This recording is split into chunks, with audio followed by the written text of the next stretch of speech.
Hi, this is a very quick video just to show you how to cover up and uncover the wireless security key on your Kuma router.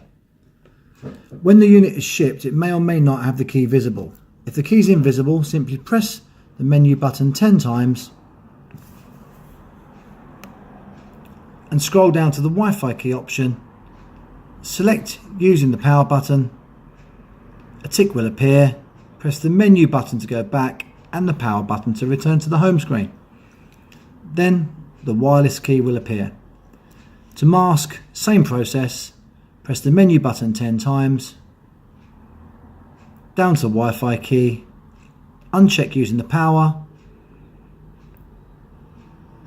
Menu key to go back and the power button to return to the home screen, and the wireless key has been masked out. Don't forget, your Kuma Wi-Fi kit is completely unlocked for use on all networks, and this is a great way to hide your wireless key and keep your network data safe for your personal use. Thanks for watching.